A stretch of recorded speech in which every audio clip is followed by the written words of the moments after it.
22,615 కోట్ల రూపాయల్ని ప్రతిపాదిస్తున్నాం. రవాణా శాఖ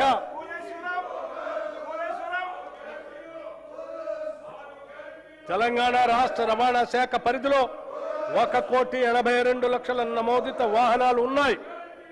వ్యవసాయ మరియు త్రిచక్ర వాహనాలు చెందిన 11,75,000 వాహనాలకు 105,16,00,000 రూపాయలు పన్ను మినహాయింపులు మంజూరు చేశాం. ఎలక్ట్రిక్ వాహన విధానం కింద 1,06,000 ఎలక్ట్రిక్ వాహనాలకు 856,98,00,000 పన్ను మినహాయింపులు ఇచ్చి పర్యావరణ పరిరక్షణకు తోడ్పడుతున్నాం. దీని ద్వారా ప్రభుత్వానికి రాబడి తగ్గినా పర్యావరణ పరిరక్షణ విషయంలో వెనకడుగు వేయటం లేదు. రాష్ట్ర వ్యాప్తంగా రోడ్డు భద్రతా చర్యలు మరింత కఠినతరం చేశాం. నేషనల్ ఇన్ఫర్మేటిక్స్ సెంటర్ అభివృద్ధి చేసిన డిజిటల్ సేవలు సారథి వాహనాలను తెలంగాణలో అమలు చేస్తున్నాం. వాహన సేవలను వచ్చే 6 నెలల్లో పూర్తిగా అందుబాటులో తీసుకొస్తాం. రాష్ట్రంలోని అన్ని R&B రోడ్లను హైబ్రిడ్ యాన్యుటీ మోడ్ విధానంలో అభివృద్ధి చేసేందుకు ప్రతిపాదనలు సిద్ధమయ్యాయి.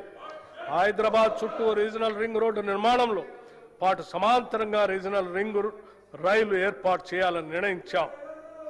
హైదరాబాద్ చుట్టూ రీజనల్ రింగ్ రోడ్డు నిర్మాణంతో పాటు సమాంతరంగా రీజనల్ రింగ్ రైలు ఏర్పాటు చేయాలని నిర్ణయించాం. నూతన విమానాశ్రయాల అభివృద్ధి, వరంగల్ విమానాశ్రయం కోసం భూసేకరణ పూర్తి చేసి నిర్మాణపు పనులు వేగవంతం చేస్తాం. ఆదిలాబాద్ విమానాశ్రయం మాస్టర్ ప్లాన్ తుది దశలో ఉంది. ఈ బడ్జెట్లో రవాణా రోడ్డు భవనాల శాఖకు 12,789 కోట్ల రూపాయలు ప్రతిపాదిస్తున్నాం. న్యాయశాఖ సత్వర న్యాయం సమన్యాయం అనే లక్ష్యంతో న్యాయశాఖను బలోపేతం చేయడానికి ప్రాధాన్యత ఇస్తూ ప్రభుత్వం అదే దిశగా ముందుకు సాగుతుంది. న్యాయ వ్యవస్థకు అవసరమైన మౌలిక వసతుల అభివృద్ధికి ప్రాధాన్యత ఇస్తున్నాం. తెలంగాణ రాష్ట్రానికి తలమానికంగా రాష్ట్ర హైకోర్టు భవనాలను, న్యాయమూర్తుల నివాస గృహాలను 2,583 కోట్ల రూపాయల ఖర్చుతో అధునాతన వసతులతో నిర్మిస్తున్నాం. మా ప్రభుత్వం వచ్చినప్పటి నుంచి ఇప్పటి వరకు 11 అదనపు జిల్లా న్యాయస్థానాలను, 2 సీనియర్ సివిల్ జడ్జి స్థానాలను, 46 జూనియర్ సివిల్ జడ్జి స్థానాలను నిర్మించడానికి అనుమతులు ఇచ్చాం. ఈ బడ్జెట్లో న్యాయశాఖకు 2,367 కోట్ల రూపాయలు ప్రతిపాదిస్తున్నాం. భారతదేశంలోనే అత్యంత నివాసయోగ్యమైన నగరంగా హైదరాబాద్ ఇప్పటికే ఖ్యాతి గడించింది. అయినప్పటికీ దీనిని అంతర్జాతీయ నగరాలకు ధీటుగా తీర్చిదిద్దేందుకు మన ప్రభుత్వం తగిన చర్యలు చేపడుతుంది. ప్రజలు, సంస్థలు, స్వచ్ఛంద సంస్థలు, కార్పొరేట్ సామాజిక బాధ్యత భాగస్వాములు తదితరుల సహకారంతో అనేక నూతన కార్యక్రమాలకి శ్రీకారం చుడుతుంది.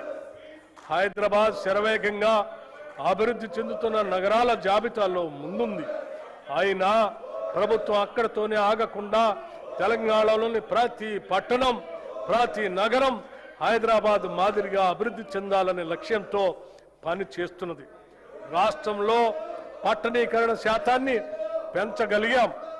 ఈ ప్రభుత్వం చిత్తశుద్ధితో పని చేస్తుందని చెప్పడానికి ఇది ఒక నిదర్శనం. హైదరాబాద్ మహానగర ప్రాంతానికి ఔటర్ రింగ్ రోడ్డు వరకు తాగునీరు, మురుగునీటి సేవలను హైదరాబాద్ మహానగర వాటర్ బోర్డు అందిస్తుంది.